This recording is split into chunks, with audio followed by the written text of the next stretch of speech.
As I mentioned to you earlier, every time we meet, I'll try to have somebody who's been there, done that, come and present to you. This is focusing around that last session where you'll present the projects that you've completed as part of the course. What I know is about half to 3/4 of you will have gotten far enough to actually show a statistically significant movement towards your goal or aim. Some of you will have picked a project that just doesn't lend itself to short term, but you'll clearly be on track. One of the very useful things, though, is just to see what a real storyboard looks like a little bit and see the tools that work. Over the last 2 days, I've mentioned community-acquired pneumonia a number of times. We've used as an example. Dr. Kim Bateman's the fellow who actually made that happen. I believe I've introduced you a bit already, Kim. At the time, you were, Physician of the Year from the American Academy of Family Physicians. You were a senior leader in the AMA and UMA. Fact is at the time, though, you were practicing medicine in Ephraim, Utah at Sam Peak Clinic, but more than that, were the medical director for our rural system. So 9 facilities, as I recall, all told, where you were tasked to help them get their care right. Kim graduated from the University of Utah Medical School in 1974, a residency in family medicine at McKay Hospital. He's an adjunct professor in the Department of Medicine at the University of Utah. He's gone on from that. At the moment, he's the medical director for our QIO Health Insight that covers Utah and Nevada. Was one of the primary people who helped us just become one of 12 sites in the United States with the federal government, with DHHS, as a clinical value exchange, access, in theory at least, Medicare data for understanding care a little bit better, something that Mike Levitt really tried to push hard along the way. Kim's one of those hands-on improvers, not just with this, with a number of different things. And so, Kim, I'm really hoping that you can show them the how of it, given that they have to do it here in a while. This is for a project, again, that best estimate saves about 70 lives a year in Utah, and when the QIO reran the data 10 years later, the survival difference between Intermountain and the non-Intermountain hospitals in the state still persists. This is a project where we dropped the cost of care by 12.3% by improving the outcomes at the same time. So you've seen it my superficial theory way. Now you get to see it the way it really happened, I think. Would you help me in welcoming Dr. Kim Bateman? Well, thanks, Brent. Once in a while, Brent's not here to introduce me, and it's really, I just really miss that boost. The trouble is, of course, he makes you sound better than you really are, and then you have something to live up to. The other thing is, he usually gives my talk in advance, and I'm not sure if he's totally done that this time, but raise your hand if I'm getting redundant, you know, when he's talking about, or I'm talking about things he's already done. I'm not going to give you rocket science here. This is simple. In fact, I'm going to give you a little preview right now about what I'd like to impart to you. This is a process that started in a rural system and then moved to the urban system. And you may not have the opportunity of doing that, but I'm going to talk to you about the idea of starting in a microsystem, starting in something that is relatively easy to take charge of, and then moving that into more complex systems. We chose pneumonia at the time. I suppose most of you are interested in pneumonia at your facilities because that continues to be a big dollar and also a big morbidity and mortality issue. I'm telling you a story that started, I think, in 1993 or 94. At that time, pneumonia was very much, as today, was a leading cause of death from infection and a leading cause of death. There were lots of dollars spent. This is a Medicare map that's hard to read, but you really only need to pay attention to the difference in colors here, which show extreme variation from county to county in the hospitalization rate for pneumonia. And these are counties sometimes which are adjacent and very similar in demography. So where there's a great deal of variation, of course, as you know, there's a great opportunity for improvement. Within Intermountain, in those 9 small family practice hospitals we were talking about, we did an initial review to see if this was what we wanted to emphasize. And we found within our own system that length of stay didn't correlate with severity of illness. The amount of money we spent on ancillary services didn't correlate back then. And in rural, this is not a very good number, but only half the time were we giving antibiotics within 4 hours. And this is the one that really caught everybody's attention. In the 102 patients we studied, there were 68 different combinations of antibiotics used for pneumonia. Does that sound pretty striking to you? Yes, that boggles my mind to think about that. And I hasten to say this is not mostly inappropriate antibiotics used. It's antibiotics that were FDA approved for pneumonia. They're just used in different manners and different doses. But you would think if there are 68 different ways to do it, some of them might be better than others.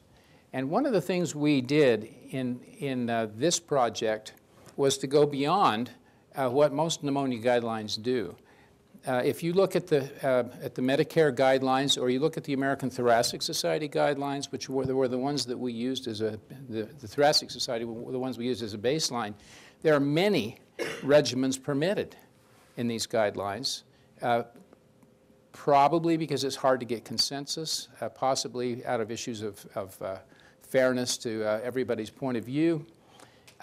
But we decided we would try to recommend one antibiotic for each situation based on a combination of the best scientific evidence we had and the cost. So if the efficacy were equal, then we opted for the cheapest one. And so our task was to talk a very big system of physicians into using very, very specific choices. Part of our mission was to admit the right patients. That disparity in the trigger for admission was important to us.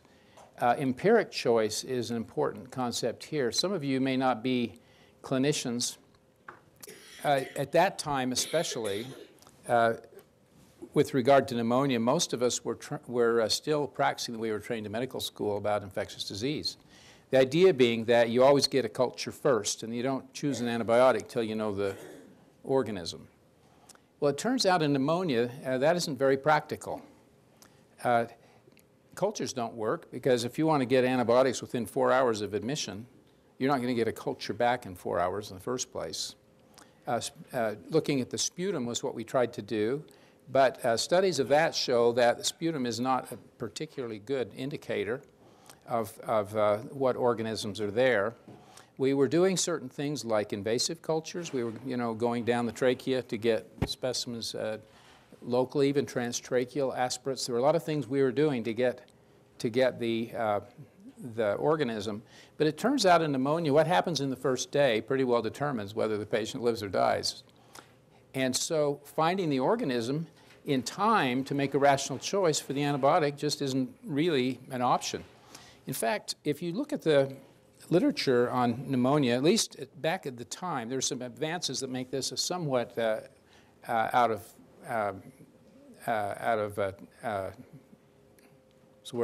not current. But at the time, even a full court press, even if you do cultures, if you do everything you can do, and you actually do serologies later, and after just to look and see after the fact, the hit rate on getting an organism for pneumonia was about 50%. So it just wasn't possible. This required a kind of a change of attitude in a lot of our physicians who were still doing things that were somewhat futile, somewhat useless to actually getting the diagnosis. And it turns out that using a statistical model based on, on studies of the organisms in the community, you can usually pick it right better than you can by trying to make a diagnosis. Well, this is a map to orient you to the 9 hospitals here. Utah's a pretty big state, so I put a lot of miles on my car during this period. The time I took this course about then was the very same time when I was appointed to be this sort of traveling medical director. This is where I'm from, Sanpete County. You notice that's the exact geographical center of the state. I saw in the newspaper last month that a Boy Scout for his Eagle Project located the exact geographical center of the state, which is in the foothills just east of my house, to put a little monument there. But it's not just the geographical center, it's the intellectual, cultural, quality improvement center of the state as well. At the time, Sanpete County, which is also, of course, the central county in the state, had no towns above 4,000 people, and that was the town I lived in, was Ephraim. So it was the biggest town. There were no stoplights, there was no McDonald's, and there was no Walmart. So we were really kind of a simple-minded group, and that's why that's my excuse for giving you a fairly simple approach today. We now have all three. We have a Walmart, we have a stoplight, and we have a McDonald's. And so a lot of the things I say are going to be a little bit out of date, even from Ephraim's point of view. These other towns are similar. The medical staffs of these hospitals usually were maybe 4 to 8 physicians. So these are truly microcosms. Now, people don't become rural doctors for no reason at all. Typically, rural physicians have their own way of doing things, don't like to be told. Well, I was going to say some other things, but that's probably enough. Some of you may be rural, and you know what I'm saying, and I don't want to offend you anyway. But it was a unique challenge to do this. I tried to visit each of these hospitals at least every other month. Now, this is a slide Brent asked me to create, and I'm glad he's here. I don't know if you know that, Brent. That was years ago.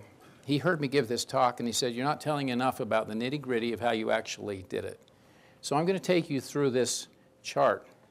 This is the urban group. This is the group that met in this building and that was charged by the corporation to take care of pneumonia for the entire corporation. This is the rural group that I just showed you, and this is me. I actually got the assignment when I was in this course. I'd picked a simpler project for myself. It was to improve the waiting time in my clinic in Moroni, Utah, which I thought I could probably handle without a lot of disruption of my life or my schedule and maybe learn something. I understand you're just now choosing your projects. Well, don't go anywhere near Brent while you're choosing your project, because Brent came to me and said, I think you're capable of something a little bit more significant. And he introduced me to this group. There was already a group that was planning on doing this, and this became, this class became support for me in my figuring out how to do this. I have done some quality improvement projects since then, but this is kind of the one that I, kind of fell in love with the whole idea and pretty well changed my life. As you notice, I'm not practicing in Ephraim, Utah as a country doctor anymore. I've kind of found some additional interests. But anyway, here's how it worked. I was brought up to date in what pneumonia was. I was not able to do that fully on my own, and we had some very good people. We've had a pulmonologist and infectious disease specialist and specialty nurses and a pharmacist on this group, and people that knew a great deal, and they helped to orient me and get things started. Then I sat down and I created a flow chart of pneumonia that was supposed to depict exactly how pneumonia should be taken care of in a rural setting. And then I began. I went to Fat Jack's Pizza. That's in Ephraim, and that's where the 6 of us on our medical staff would gather once a month to discuss interesting cases. And it was my turn to give an interesting case. There were only 4 of us there because that's kind of how it goes in our medical staff. And I showed them this flow chart and talked them through it. And it was a pretty hot meeting. I was way off base, as it turns out. Robert Armstrong, who practices in Manti, which is 7 miles to the south and 20 miles from the hospital, said, this will never do. And he was pointing to the very first step.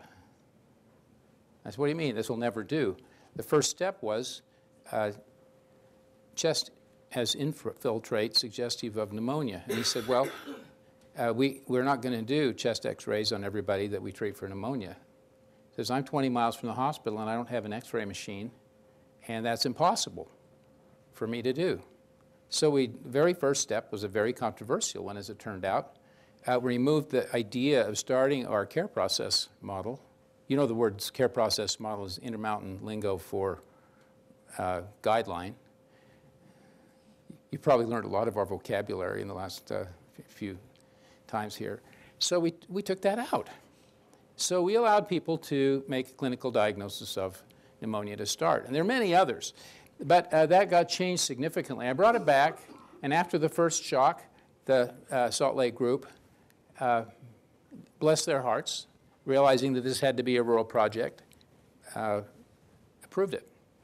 We refined it, and then I went on the first road trip, and I went to the other 8 hospitals. And what I did was similar to what I did at Fat Jack's Pizza.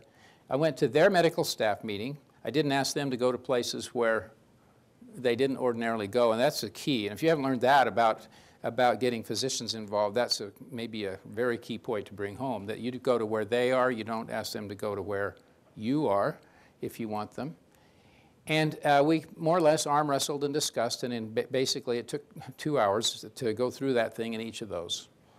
And what I did was I changed it every single time to try to get consensus. It was a long process, but it was rewarding. It got me close to these docs, and I came back and presented that to the urban group. What they did was, rather than question this, they helped me with the support. And so we put together this algorithm and tools to use and created the program out of the input we got from them, and I took a second road trip. I went back to each one and I taught the care process model as it was developed by consensus, and I committed them.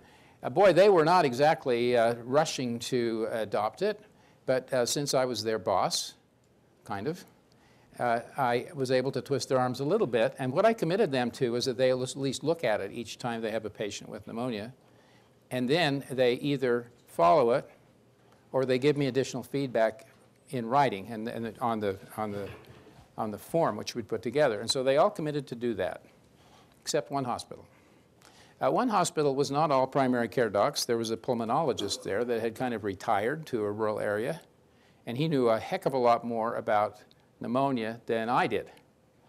And I never got, we argued the whole, I mean, it was not possible to get consensus at that one hospital, so I'm just telling you frankly, one fell out. And it was kind of, he's dead now, and they're doing it. So we committed them. And then it was up to the urban group to collect data. Now, we had a lot to learn about that. At that time, we did not have a sophisticated system at all in Intermountain for collecting data, something like this. Furthermore, our care process model was to span outpatient and inpatient. And we were stronger in inpatient than we were in outpatient. And we didn't know exactly how to do that. Also, we were very greedy. We thought we were going to publish a lot of scientific papers, and we wanted data on every single thing that we could possibly measure. It didn't take us long to figure out that was somewhat impractical, but before we figured out it was impractical, we were able to use the microsystem to collect quite a bit of interesting stuff. Nice thing about small systems is that you can do data collection, even inefficient kinds of data collection, fairly quickly. And what we did is we got the 6 of us in a van and drove from Salt Lake City to San Pete County, and in a single day, we were able to go to the clinics, pull all the pneumonia charts, and go to the hospital and pull all the pneumonia charts in San Pete County, in the first place, in the first hospital, and do that all in one day. And that data, actually, I was able to present that at the international chest meetings in San Francisco the following year. I felt like I was way out of my element in doing that, and my backup team was very proud of me and patted me on the head. But that came out of this little effort in San Pete Valley Hospital. Finally, in the third trip, I shared the data with the docs. That pumped them up. It helped them to understand what good they were doing. We'll show you the data later. And then finally, phase 2, we rolled it out to all the Intermountain hospitals. We didn't have to do this with the Intermountain hospitals. Yes, there was a lot of leg room, but we didn't have to get this kind of buy-in and get this kind of individual development because we had data at that time. And we were able to go and describe this process, show the data, and get a very high level of adoption over time with the urban hospitals. You get the idea of how we did that then. So we started small, where we could have control, got good data, and then we were able to expand that in a much easier way. There was one other maverick hospital I'll tell you about while we've got this slide on. There's one urban hospital that in this phase never adopted either. And to this day, they lag behind all of the other urban hospitals in the system in their quality measurements for pneumonia. And the story is somewhat like the pulmonologist story in the one rural hospital. This hospital had started on their own before Intermountain decided to do it as a system. But they were unable to get consensus among their physicians by the time that our group came on the scene. And you know, by the time we had done all of this, had 1 year of experience in Sanpete, and had the data, they still did not have their process mapped out and agreement on what their program would be. Isn't that interesting? Because they couldn't get their 150 or so docs together on how to do it, a testimony to the process we had. Well, I'll move ahead. This is the algorithm. I hope you can read it from where you are. Just kidding. If you really want it, I think you have it in your instructions. But this is what we taught. We taught them the entire process as we went through so they would understand every step. And this was actually pasted to the back of their tools. Page 1 is for outpatient. Page 2 is for inpatient. But I'm going to tell you a little more, break it up and show you what our goals were. So for outpatients, the first principle was to assess risk and pick and decide whether to admit and which antibiotics to use based on that. And then we told them what antibiotics to do. Now, actually, I'm showing you what our current recommendations were. It was actually azithromycin for the simple pneumonia, and it was a combination of ceftriaxone plus azithromycin for the more complex ones. There's a long story about that. Actually, what happened, because we didn't require the chest x-ray, we found that every bronchitis patient in the system was starting to get azithromycin by the time the process was going for a while, and we had to make bronchitis our next big push, which is kind of interesting, and how not to use antibiotics or when not to use antibiotics, which is a very interesting and fun story too. I'm assuming you think this one's interesting and fun. It obviously is for somebody like me. The other reason is, but we also followed resistance patterns, and doxycycline emerged as a more effective drug in our particular population based on the studies that we've done as we've followed this. Turns out, I'll give you a sneak preview, we're almost ready to go back to azithromycin. It looks like the resistance patterns are now just about equal, and we feel like the pressure from everybody using doxycycline is going to push it back to azithromycin, and we'll probably make that recommendation this fall. This is how we ask them to assess risk, and I'm going to skip right by it because all you need to see is it's pretty complicated. They had to figure all this stuff out and give a risk score. Now we use an instrument called Curb 65. Are any of you familiar with that? This is mostly used in Britain and in Europe, but it's simple. You only have to remember 3 things. The mnemonic is fairly helpful, and people can pick that. So it's simpler, it's easy to remember, and it's also better validated because this is used internationally, and there have been a lot of studies to show that it accurately predicts. So that's one thing we learned. For inpatients, our goals were to give antibiotics promptly, not much different from what we are trying to do nowadays, right? Before admission, if possible. Since we spanned outpatient and inpatient, we made a big push not to get them within 4 hours of admission, to get within 4 hours of diagnosis.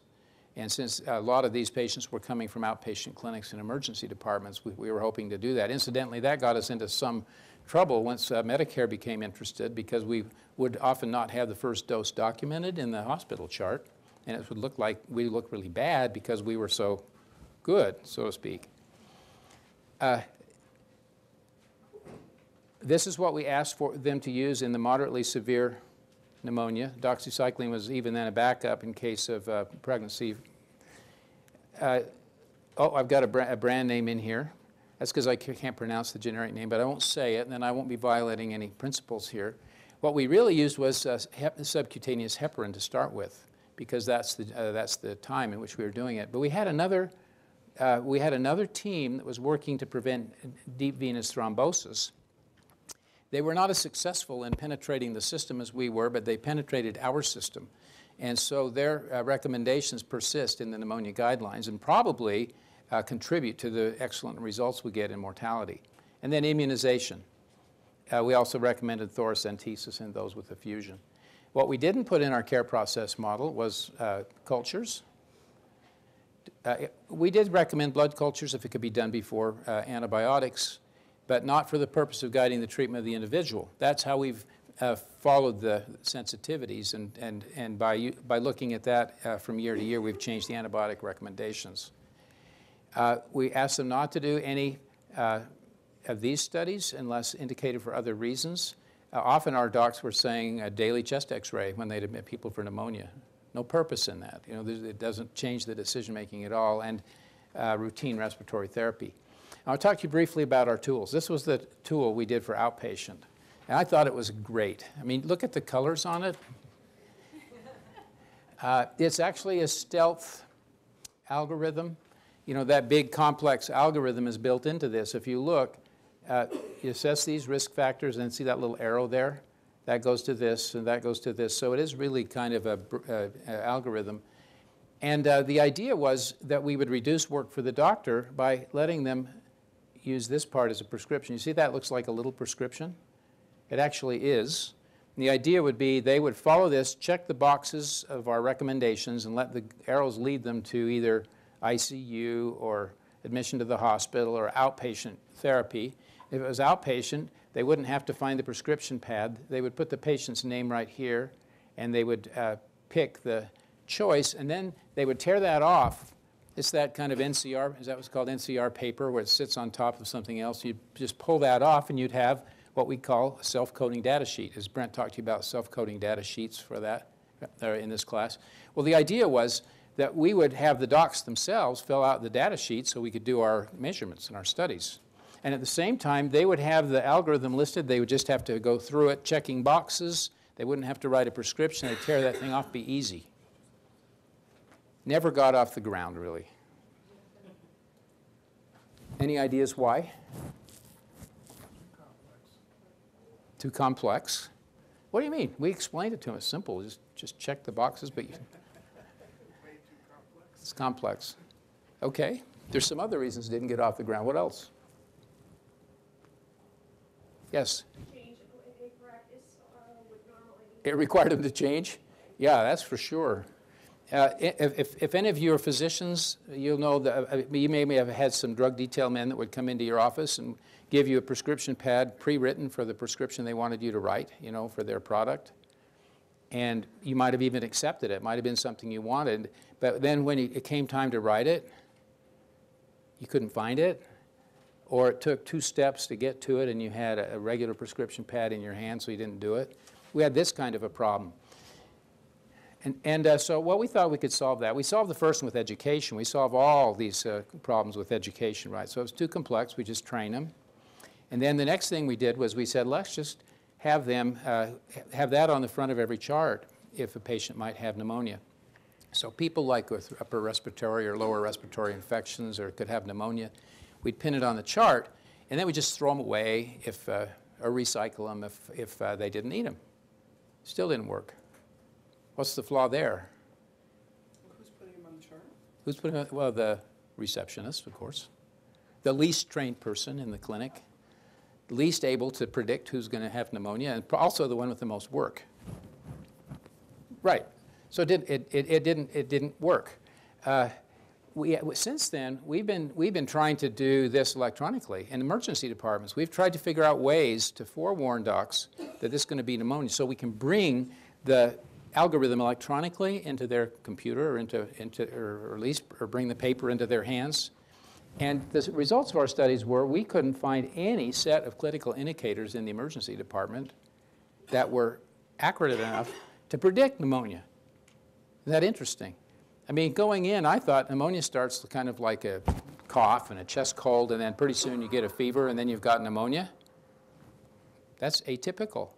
A lot of pneumonia comes in as abdominal pain, you know, or it may come in as reduced alertness, or, you know, it may come in as a fever and nothing else. So what we couldn't find a trigger to launch this. And I will tell you, to this day, we don't have a good, really ideal tool for reminding people and getting people into the process as outpatients.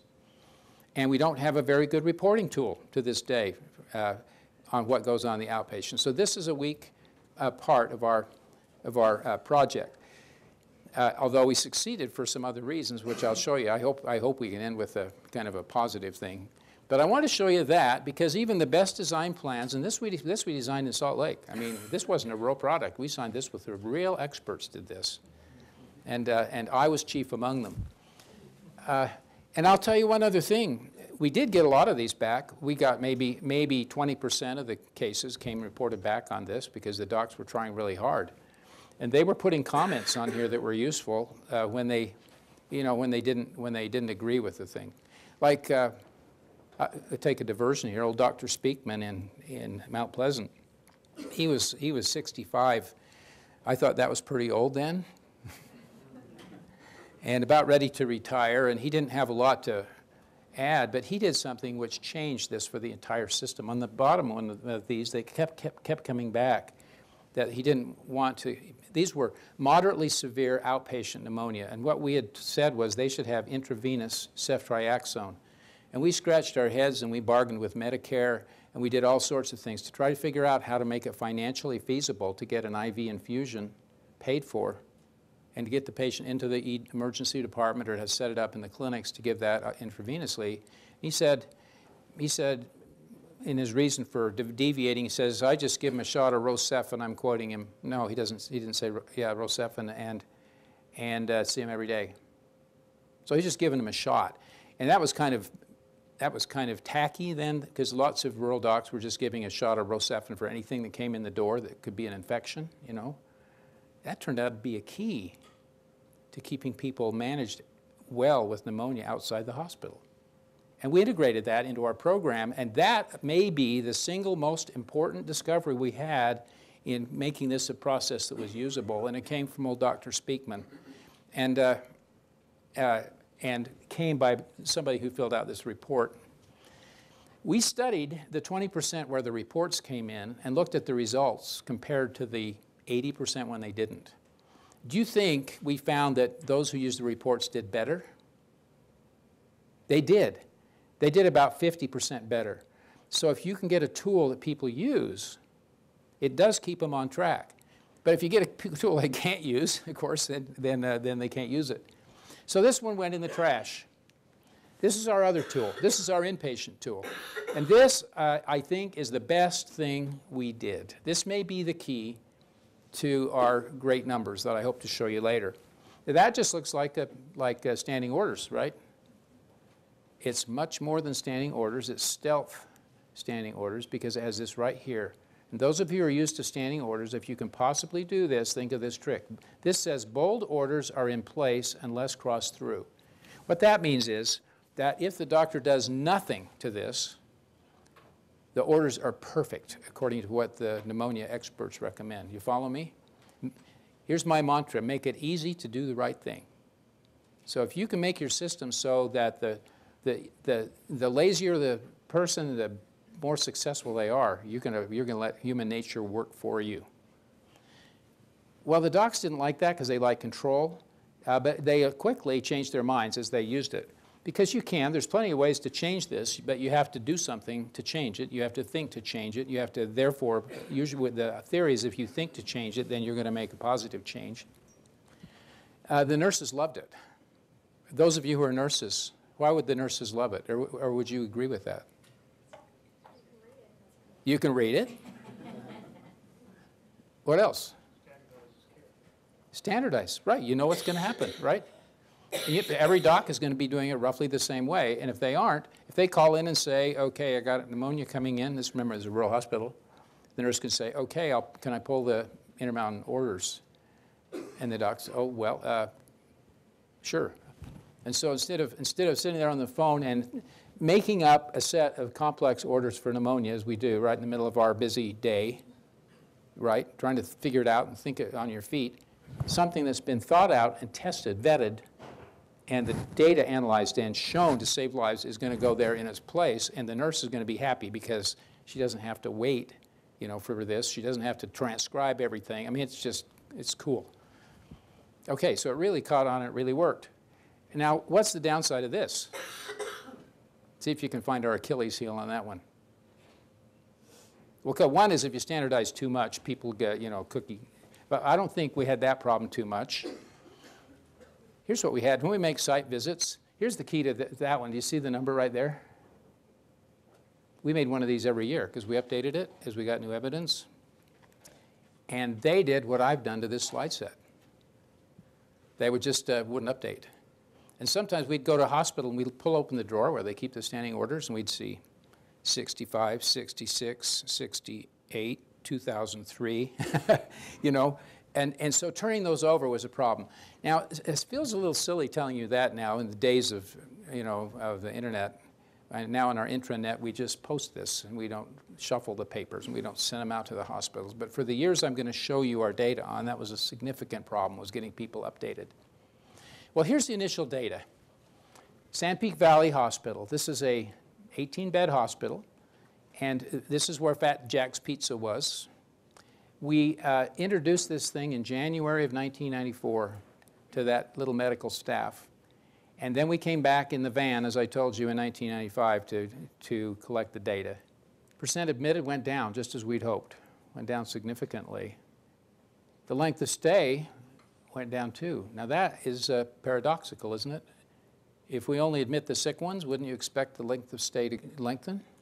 So, our conclusion, of course, we conclude to our own favor as we can, but we concluded that even though we were putting sicker people in, we were taking care of them better. I'll add that there was not one single bit of instruction on discharge in that process. At that time, we didn't have good data on how and when to discharge people, so we didn't talk about it. And yet still, they were getting out 2 days earlier. This is a trend, by the way, we've seen everywhere we've introduced that when this process goes in, without telling them how to discharge the patients are coming out quicker, hopefully because they're getting well quicker. Time to antibiotic was already pretty good, 2.1 hours in our hospital, and it went down to 1.5. This is something, because in Sanpete Hospital, when somebody's admitted for pneumonia, the housekeeper, the maintenance guy, everybody knows it immediately. I mean, if there's any admission, we're so happy for admission, we've got our jobs again for another week. Anyway, word travels fast in a small hospital, but we were able to improve on that even there. Total cost per case.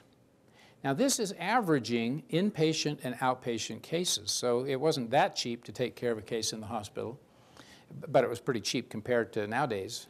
But look at that, cut in half. Cost per case, average cost per case was cut in half, and most of that came in the 10%, you know, that drop of people being admitted. Savings per year, $131,472 in that hospital, which was approximately equal to the annual budget of the hospital. I'm not just kidding, I think it was a little bigger than that. But when I gave this stuff to the Sanpete doctors, I was really excited after we got it to show them how well they were doing, and they were all delighted. The administrator was there, and he was saying, savings per year, let's see. I didn't get any of those savings.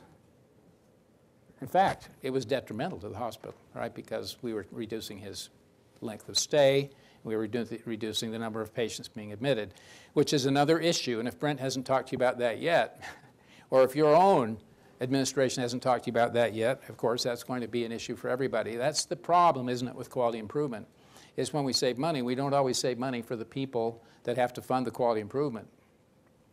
Well, the next thing that happened in the outpatient basis was the Instacares in Salt Lake caught on to this. There was a young pulmonologist in Instacare that heard about our pneumonia committee, and she wanted to duplicate what was going on in the rural area. And she wanted to do research on it, which was really helpful to us because our resources were limited. Instacare is Intermountain lingo for urgent care. So she instituted the process in some Instacares in Salt Lake, and she got similar data. She displays them differently, but here is the admission rate. Look at that. Cut it in half. That's good for urgent care docs because they don't take care of people in the hospital like the rural docs are to do, and so they were very happy to keep them. This is something that caused us to be very concerned at first. If you can see the red line, it doesn't show too well. The red line is percent admission admitted before according to risk. And you can see as their risk gets higher, their likelihood to be admitted gets higher. And when they get up to 6 risk factors, virtually 100% of people were being admitted to the hospital. And look where they made their savings. And our process told them to consider admission when they had 3 to 4 risk factors. This caused us to become much more liberal in our recommendations to keep people outpatient, because they were taking very high-risk people, and they were seeing them every day, just like Dr. Speakman in their Instacare, and they were giving them a shot of ceftriaxone and observing them themselves, which was just as safe as admitting them to the hospital, maybe safer. I don't know about your hospitals, but our hospitals, as good as they are not a place that you really want to be any more often or any longer than you want to be, have to be. So we found that interesting thing there. Length of stay went down for them. That's kind of interesting. They're not even the docs that are taking care of the patients when they get in the hospital. And the length of stay, even before we introduced this in the hospital, if the correct care was instituted outside the hospital and then carried into the hospital, this happened. Is that amazing or what? To me it is. Well, then Brent helped me to get a little more sophisticated, and he helped us to figure out some better ways to watch. We needed to automate the way we collected data. And so what we settled on was a single data point to measure, and we got it from the hospital's administrative data. We didn't have a quality data system at the time that was sufficient to follow this. And so we defined the first antibiotic a patient gets upon admission, that the first antibiotic the patient is charged for upon admission, because that's how we found it, and use that as a measure of a proxy measure for following our program. Do you follow me? And this is a chart of that. Now, what we did was we lined up the start. This line represents for each hospital the time at which our team went and introduced the care process model to the urban hospital, to that particular staff. You see what I'm saying? So we lined them all up before or after implementation. And what we found was, on average, they were picking the antibiotic, ceftriaxone and azithromycin, that we recommended at about 21, 22%. And immediately after implementation, there was a jump. So that showed, of course, the positive effects of our implementation, and we thought it was pretty good. It was just almost a doubling of the adherence.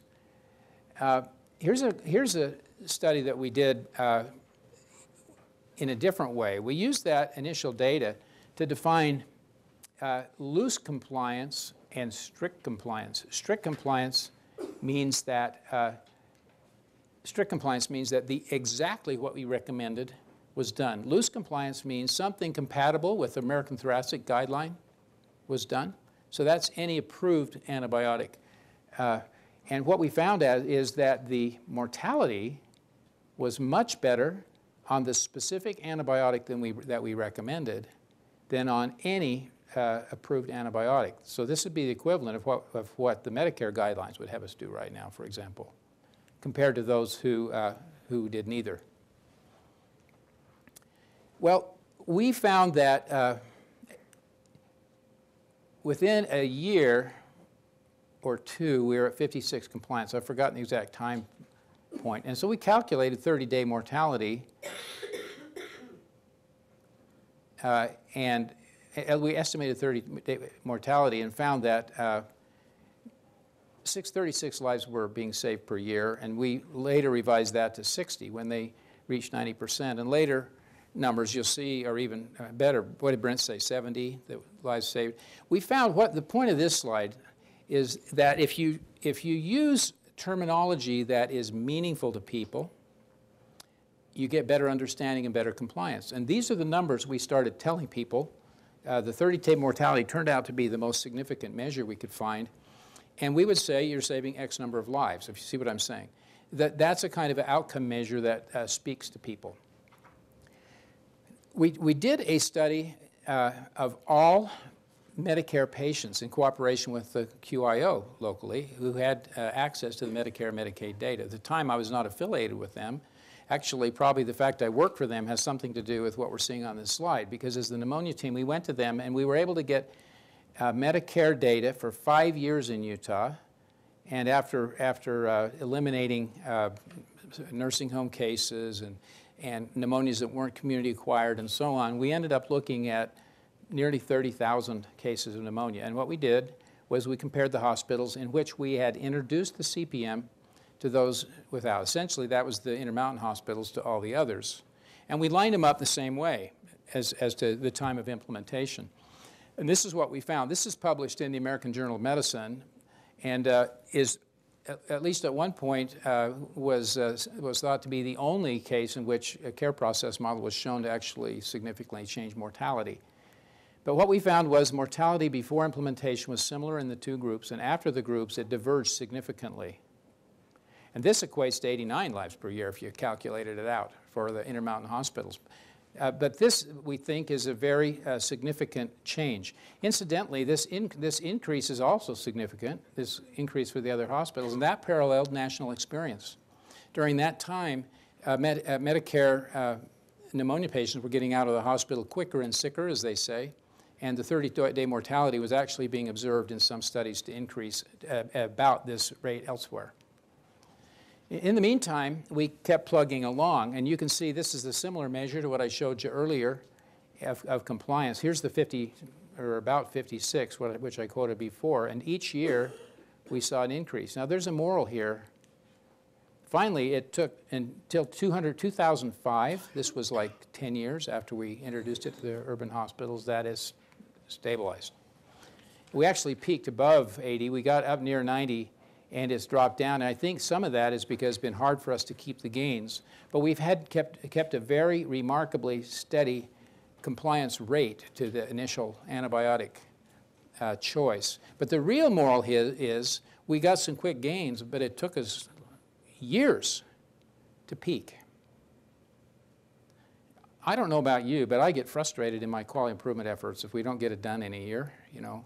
And this is to say that if we learn to systematize what we do and we ingrain it, that we can see stuff coming back for years. I know the QIOs have been criticized in the literature somewhat because it's hard to correlate the quality improvement that the Medicare QIOs are teaching and proposing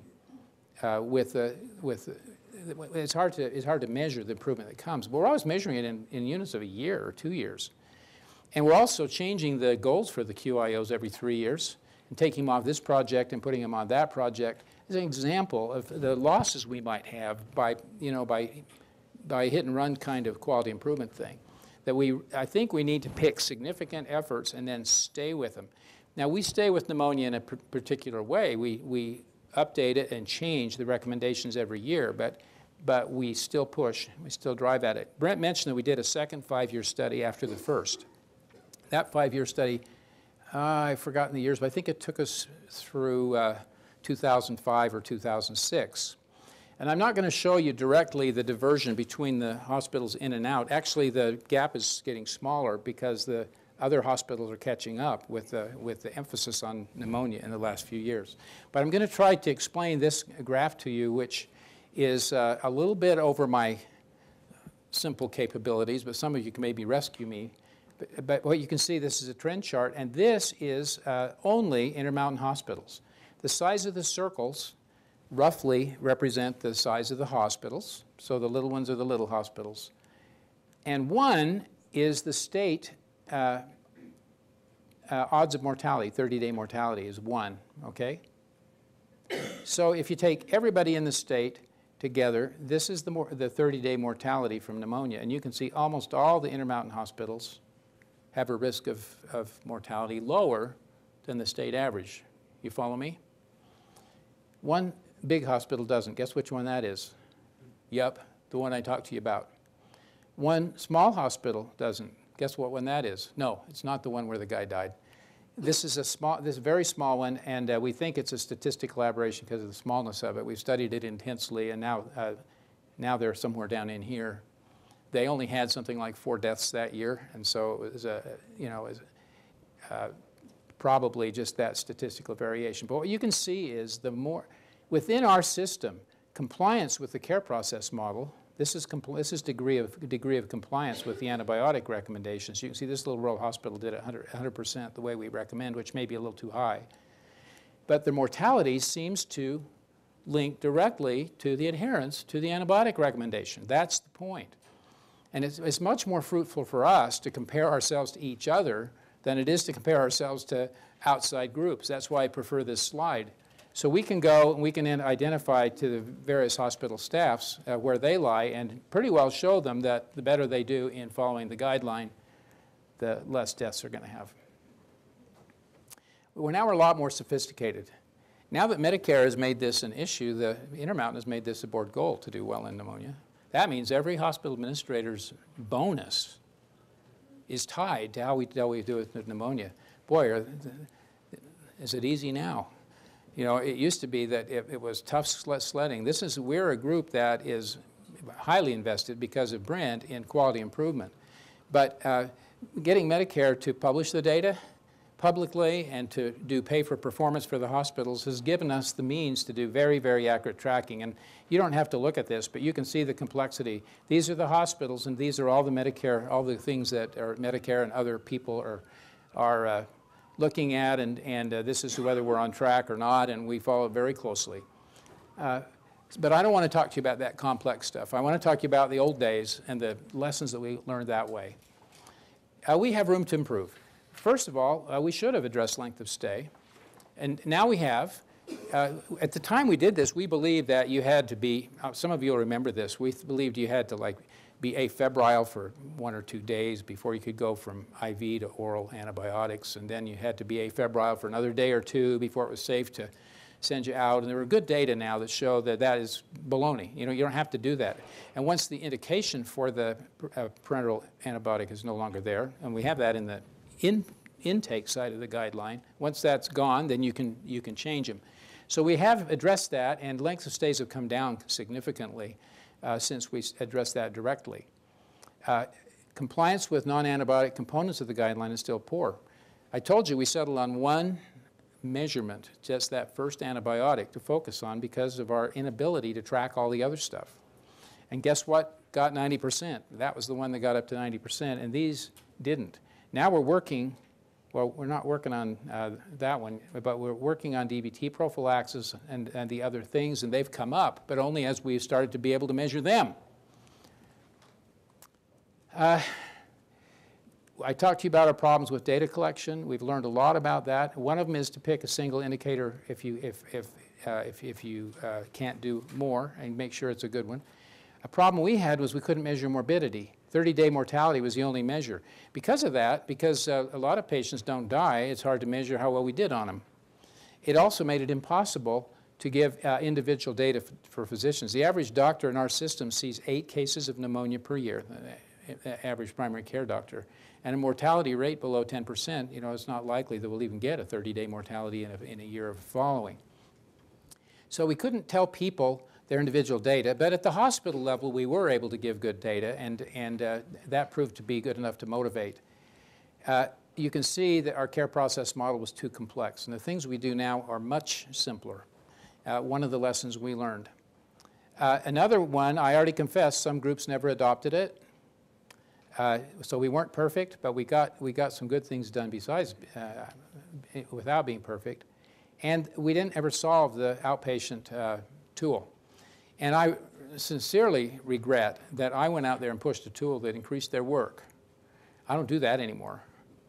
You know, I believe that if those of us who are interested in quality improvement have no business increasing the time and work overhead for people that are doing what the system is built for, which is taking care of patients.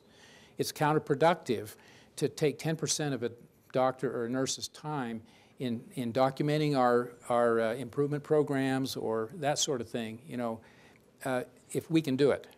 So I think, this is my bias, I don't know if Brent would endorse this, but because we used to believe that the way to do it was make every provider, every professional, their own little quality improvement factory, And it's important to get people taught about it and doing it, but I do think we have an obligation to lift some of the overhead for that off of them if we're the guys that are appointed to do the quality improvement for the institution. Successes. We did reduce the mortality rate, and I think that's great. And I hope in the next life there'll be a few people that say, thank you, Dr. Bateman, for being involved in something that gave me a few extra years of suffering on that world. Maybe it's not going to happen. Costs were reduced. Now, I haven't dwelled on that, but I think Brent mentioned, I mean, we measured in the millions of dollars per year we think we are saving by doing this better. We did get a strikingly high, I don't know if you were impressed, but I'm impressed with the fact that in a system as big as ours, that we got compliance that high with a process that was so specific, right? We're telling you exactly what to do. This is stuff that doctors don't like. And yet, I think we achieved a high compliance. And that, in turn, led to physicians being more amenable to change in other ways. So I think the success we had in pneumonia has led to some of the other successes you have heard about or will hear about in our system. Because little by little, they do get it. And finally, it was great for people like me. You know, if you do a successful thing, it teaches you how to do it, and you can do it better in the future. My recommendations, to summarize, begin with a single microsystem if you can. It makes it easier to get people together and started. And if you have rural groups in your systems, I would make a plea to do it for two reasons. Number one is it will help you because these are nimble, quick groups. And you'll either find ones like the one that I told you that didn't participate at all, or you'll get them all participating. Whereas in the rural groups, you get, or the urban groups, you get a lot of people not participating, a lot of people participating in any system. You see what I'm saying? So you can pick a pretty pure system if you get the right rural areas. Choose a good problem. Get an indicator you can afford and you can measure. Give regular, meaningful feedback. I think that was key. And give feedback in terms people can relate to. Add value to their practice. Use the existing communication structure where possible. That's what I meant about going where they are. And the central group needs to absorb the overhead. You're supposed to laugh at that one. If we give you too much information, sometimes it goes the wrong way. Well, I appreciate your listening. It's time for the next speaker, so I'm going to sign off. But I appreciate very much your attention. I think you mostly stayed awake, and I do appreciate that.